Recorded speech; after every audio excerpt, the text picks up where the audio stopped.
लोग घबरा जाते हैं कि जी हम बच्चों के ब्रश पे पेस्ट नहीं लगाएंगे क्योंकि बच्चे वो लोग निगल सकते हैं और ये चूंकि केमिकल होता है सो कॉल्ड और उनके लिए जान के खतरे का बायस बन सकता है।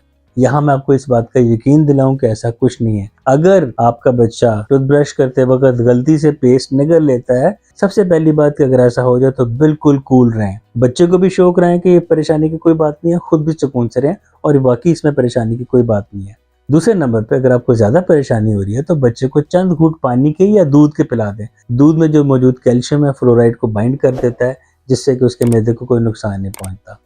तीसरे नंबर पे बच्चे को सुकून से बिठाएं और देखें कि उसको कोई मतली तो नहीं हो रही, उसका दिल घबरा तो नहीं रहा और उसको कोई उल्टी आने वाली वजह तो नहीं हो रही। यहाँ उल्टी आने से याद आया कि कुछ लोग ज़बरदस्ती बच्चे के मुंह में उंगली लगा के उसको वॉमिट कराने की कोशिश करते हैं कि उसकी टूथपेस्ट बाहर निकल आए।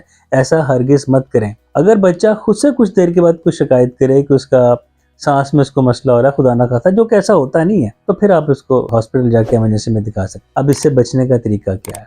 बच्चों को हर सूरत टूथपेस्ट करानी है जब उनके दांत आ जाएं, चाहे मुंह में एक दांत हो, दो दांत हो। स्मॉल बेबी ब्रश, छोटे ब्रश बच्चों के मिल जाते हैं, वो लें जो कि नरम ब्रिस्टल्स के साथ हों।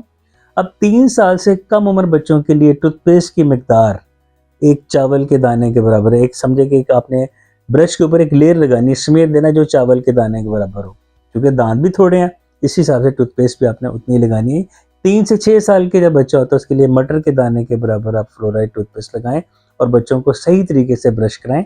अगली वीडियोस में आपको मैं ब्रश करने का तरीका बच्चों और बड़ों में एक ही होता है, वो भी बताऊंगा ताकि आपको ब्रश करने में सहूलत हो।